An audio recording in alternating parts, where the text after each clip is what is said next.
Tara, samahan niyo ako, magbibiyahe ulit tayo. Doon yung malalaman kung magkano yung pamasahe mula Manila to Calapan. Pagsasakay ka ng barko, kung magkano yung babayaran mo kung may dalang sasakyan o di naman kaya kung ikaw lang mag-isa. Ano-ano yung mga may expect mo sa loob ng barko, mga may encounter mo. Mga tip para hindi ka maberya dito sa Batangas Pier. Wala nang intro-intro, pampatagal lang yun eh. Time check, 2:30. Usually kasi madaling araw ako lumuluwas na Manila to Calapan. At syempre, hindi tayo mag-expressway kasi boring nga naman. Ang ruta natin ay Tagaytay, Lemery, Bawan to Batangas City. Punta tayo ng Tagaytay nang hindi tumatapak sa Aguinaldo Highway kasi napaka-traffic at napakadaming truck ng ganitong oras. Napakadaming lubak-lubak na daan. May mga ginagawa kasing daan sa Dasmariñas at syempre sa Silao. By the way, unang buwan nga pala to ng 2026. Basta ako ng subdivision namin dito. Dadaanan ko is Imus Boulevard. Pre, tatagos ako ng Genry tapos tatagos tayo ng 13 Martires. Pero kung magbiyahe ng ganitong panahon, madaling araw, although may mga truck ang makakasabay, konti lang na makakasabay mo sa kalsada at bihirang-bihira ang kamote, ikaw lang mag-isa. Napakasarap pumiyahe. Tingnan mo naman dito sa open canal, di ba halos walang dumadaan pag ganitong oras. Solong-solong to kahit mag-racing ka mag-isa dito, okay lang. Alam nyo ba, ito rin kasadang papuntang Kaalax kasi pag dugtong-dugtungan nilang expressway kaya magiging madali na yung mga daanan dito kasi yung coastal is magkakaroon siya ng expressway papuntang Laguna, papuntang Batangas at syempre Tagaytay na rin at napaka-peaceful ng biyahe ko. Ito, palabas na tayo sa arko ng Imus. Yung kayo ng trivia, alam niyo ba na sa Imus isa sa pinakamaliwanag na city sa buong Cavite? Ikukumpara mo naman to sa Bacoor na napakadalim. Tingnan naman tong napakaliwanag na lugar dito sa amin. Yung tulay na yan nga pala yung Kaalax o yung expressway. Tinatawag nila na Cavite Laguna Expressway at napakahaba yan. Hindi ko alam kung magkano yung biyahe niya. Pero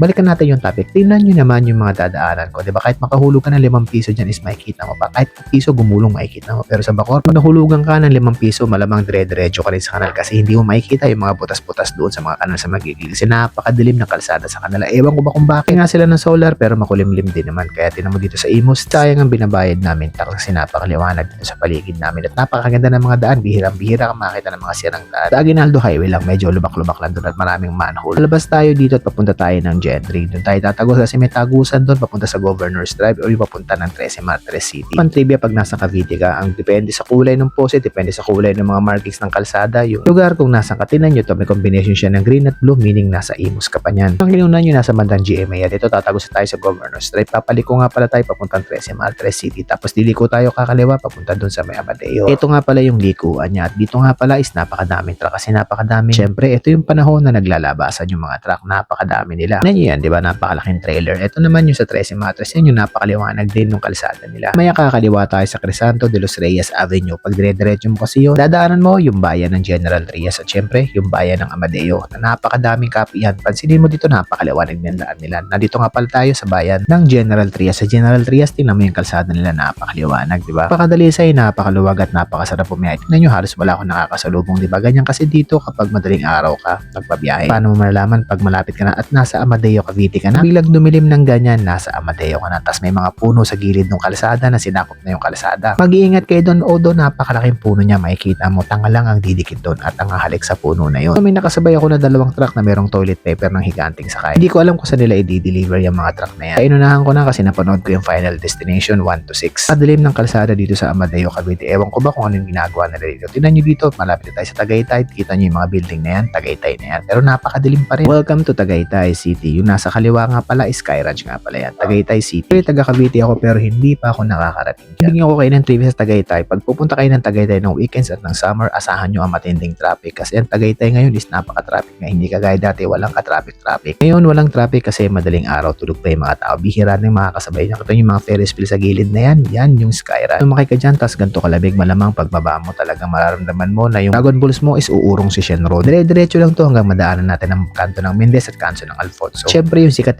na Great Wall of Tagaytay, yung overpass ng Tagaytay. Pero nakasarado kasi ng mga panahon to kaya hindi ko siya nadaanan. Actually, pag pumunta ka sa Tagaytay ng gabi is buhay na buhay siya hanggang madaling araw. Tingnan mo naman, napakadaming shop na bukas at napakaraming coffee shop dito. Kaya maganda pumunta sa Tagaytay kapag madaling araw kung ayaw mo ng traffic at gusto mo yung mga sweet and romantic moments. Madaling araw kayo magpasyal dito. At syempre, bago mag-arko ng Nasugbu, Batangas, kakaliwa tayo. Punta dito sa bayan ng Lemery. Napakasarap dumaan dito sa parting ito. Favorite ko tong daanan kasi napakadaming twisties dito. Kung gusto mo yung mga banking bank, feel mo dito, parang kamali ka nga lang, doon ka pupulutin sa may pinakataas. Dito, mag-iingat lang kayo paggabi kasi napakadilim talaga. At bago nga pala mapunta sa bayan ng Lemery, may matadaanan kayong putol na kalsada. At nag-landslide dito kaya bawal ang truck na dumaan dito. Nag-landslide dito, naputol yung kalsada, tapos puro motor lang yung pinapadaan nila dati. Bagyong Christine nga pala yun. Tanda ko, 3 days after ng pagsabak ng Bagyong Christine, uwi ako ng Mindoro at dito ako dumaan. Walang kailaw-ilaw at ang daming posting bagsak. Minsan nga may nakaharap ang puno sa kalsada. Nagawa ng paraan ng mga lokal para makadaan din sila dito. Kaya napakaganda rin dumaan dito. Pakatahimik, walang katao-tao. Sobrang dilim yung tipong pang horror talaga yung datingan niya. Ito nga pala yung sinasabi ko sa inyong putol. Dito sa part na to, may nagka-traffic nga pala dito. Pinapahinto pala ako pero dire-diretso lang ako. Yung pala, dun sa dulo din is dire-diretso na din sila. Kaya gumilid na lang ako ng kote yung nasa kanan ko. Putol yan. Pag nahulog ka nga pala dyan, mababaw lang naman yan. Mga 130 feet, mga ganun. Kaya pag nahulog ka dyan, malamang sa malamang magliliwanag ang bahay nyo at may libreng pa kape kinabukasan. Pero kung dito ka dadaan, kung hindi ka magpapaspas, abuti ka ng mga 2 to 3 hours. Pero kung araw ng kagaya ng mga ganito is isang oras lang to 1.5 hour lang. Ngayon dito sa biyahe na to, isang oras ko lang siya kinuha. Kasi nga walang tao at big bike yung dala ko. Nandito na tayo sa paliko-likong part ng Lemery Road. Sa kaliwa nga pala nandyan yung pinaka Disneyland. Hindi nyo lang siya kita kasi nga napakadilim na. Alam nyo yun, yung mukhang Disneyland na lagi pinipicture-picture ng mga motorista. At nandito na tayo sa part ng Agoncillo at napakadilim dito. Alam nyo ba sa part ng Agoncillo na to is napaka-creepy. Ewan ko na nga marami akong creepy experience dito. Sa loob naman ng 3 taon na babalik-balik ko dito. Naka-scooter pa yung dala ko dati. Kung makakalimutan dati, may nakita kong bata naglalakad dito na parang estudyante. Ba naman na maglalakad ng alas 3 ng madaling araw at pagkita mo sa side mirror mo is wala naman. Hindi ko alam pero kung trip mong dumaan dito sa gabi, testingin yung sinasabi ko sa inyo. Pagkatapos sa paliko-liko, pagpunta nyo Agoncillo, napaka-creepy ng daanan. Tingnan nyo naman yung dadaanan mo dito, bihirang-bihira yung makakasalubong mo dito. Dire-diretsuhin mo lang tong Agoncillo yung road na to, tapos madadaanan mo na dito yung mga bahay. Pero dito sa part na to, walang kabahay-bahay. Kal na nyugan at kalsada lang talaga siya. Pansinin yung mga gilid, di ba? Walang kabahay-bahay at napakadilim. Tingnan nyo, buti na lang may ilaw ako.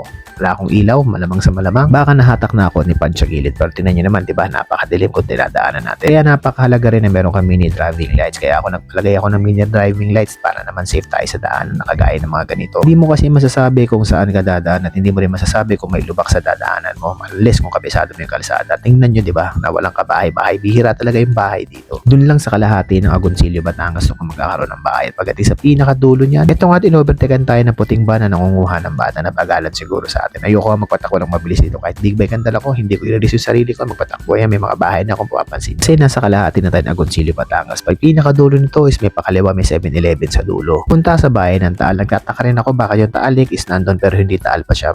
Pinakabayan talaga is nandito banda. Pagbaba mo sa Agoncillo, Batangas, eto na malapit na tayo sa Lemery, Batangas. At pag dinire-diretso nyo yan is mapupunta na kayo sa Bawan, Batangas. Alam nyo ba na sa Batangas napakamura ng gasolina compare sa Cavite? Kaya dito ako nagpagasolina. Tataka nga sila dyan bakit ang laki ng motor ko at bakit ang tagal mapuno kasi nga pina-full tank ko siya. Lagi nga pala ako dito ng gagasolina kasi napakamura lang sa part na to ng Batangas. Actually mura rin sa Batangas City pero mula dito kasi wala ka na madadaanan ng Petron. Sa Petron lang kasi ako nagpapagasolina. Sa 3 gasolinahan lang ako nagpapagasolina. Shell, Caltex at syempre Petron. Sabihin nyo na maarte pero pinapangalagaan ko lang syempre yung motor ko. Mula dito hanggang Batangas Pier nga pala is napakalapit na. Bawan, Batangas, 10 kilometers na lang nandun na tayo sa Batangas Pier. Actually pagdating ko sa Batangas Pier naghintay pa ako ng 2 hours kasi walang barko yung mga Montenegro shipping lines. Hindi ko alam kung bakit pero kasi sabi nila is under repair pa kaya naghintay ako ng 2 hours at hindi ko na kinuna yung 2 hours na yun kasi napakatagal at napaka-boring. After ng 2 oras sa paghihintay, inabutan na tayo ng Bukang Liwayway at sa wakas makakapasok na tayo ng barko. Nga pala pipila ka pala sa Batangas Pier. Pamasahe nga pala ng barko is 1,300 tapos bago kayo makapasok dito syempre magbabayad kayo ng terminal fee na 65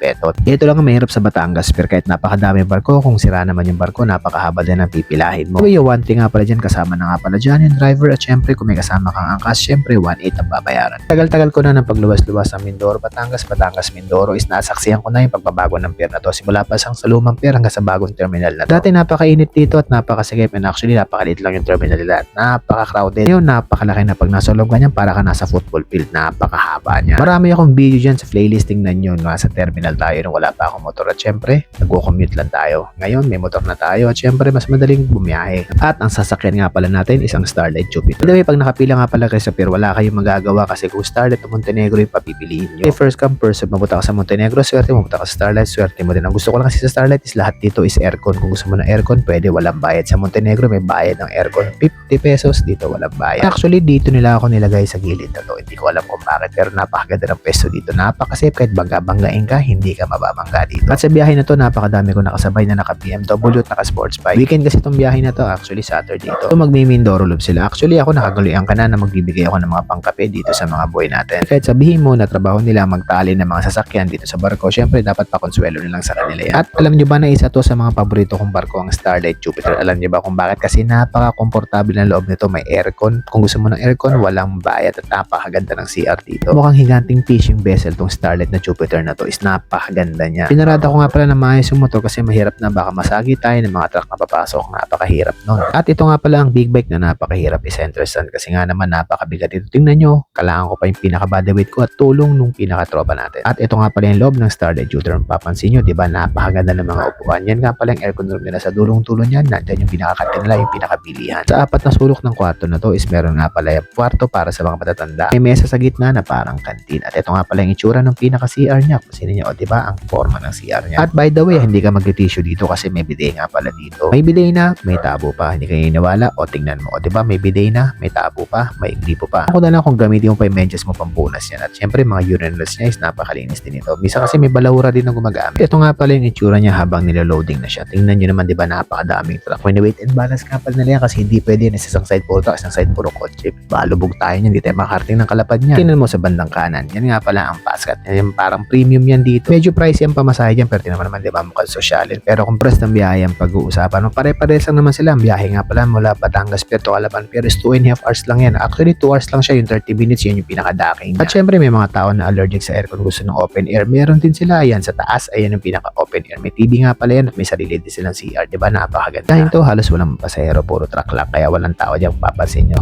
Kaya kami lang dyan, pero mamaya pag andar nitong barkong to is tulog kami lahat sa loob kasi wala pa talaga kaming tulog. Alam mo na 2:30 ako umalis sa bahay namin. Tumating ako dito bago magport dahil sa sawa na ako sa view, hindi ko na kinunan. Ito na nga pala yung Calapan Pier. Malapit na nga pala tayo sa Calapan Port. Kita nyo yung parang bundok na maliit na yan. Yung nga pala tinatawag ko na bundok pulis kasi kampo nga pala ng mga pulis yan. At malapit kami dyan nakatira. Kaya malapit lang ako sa pier. Actually, alam nyo, 2 hours lang talaga yung pinakabiyahe ko. Pero mas matagal kasi talaga yung docking kasi yan. Dyan pa yung mga binabato yung lubid, dinare-realign pa nila. Tapos sinisecure nila yung barko, pinapababa yung mga tao. Syempre, tapos lang kami na makakalabas. Kung tatanungin mo kung tinatali yung mga truck na yan, tingnan mo yung sa taas na sa bandang bubong, di ba may tali? Kasi tinatali yan, baka kasi mag-shake-shake. Pag nag-shake-shake, maapektuhan. Syempre, weight and balance ng barko. Naapektuhan yan, malamang may tears in heaven nakakanta sa bahay nyo. Secure nila yan, tinatanggal lang yung tali niyan. Pag secure talaga, o talagang nakadock na yung barko, nakatali na at nakasecure na yung pinaka-anchor niya. At ito na, at pababa na tayo. At syempre, kami nga pala yung huling bababa. Puro big bike nga pala kami dito. Pinauna na namin yung mga sasakyan para hindi naman kami istorbo. Unangin mo kung gaano katagal ang binyahe ko. Actually, kung walang traffic or kung walang hintayan, mo hanggang Batangas pero 1.5 hours. Tapos yung biyahe pagkatapos Batangas to Calapan City, sabihin natin 2.5 hours. Sabihin natin na maghanap ka lang or magantay ka lang sa pier ng mga 1 hour or 30 minutes. Pero usually kasi pag narating ako ng pier is dire-diretso niya kaya halos di ko na binibilang yung time. Pero kung bibilangin mo yung time ng biyahe mo mula sa Imus hanggang dito, sa 4 hours lang talaga siya. But at this point, umabot siya ng almost 6 to 7 hours. O diba? Sulit na rin yung biyahe. At least may idea ka na kung magkano at syempre kung ilang oras yung biyahihin. Kaya kagaya ng dati, salamat sa pagsama sa akin sa biyahe na to. Gaya ng dati, maraming salamat at syempre God bless sa inyong lahat. Uuwi na ako at antok na talaga ako. Maraming salamat. Ingat kayong lahat.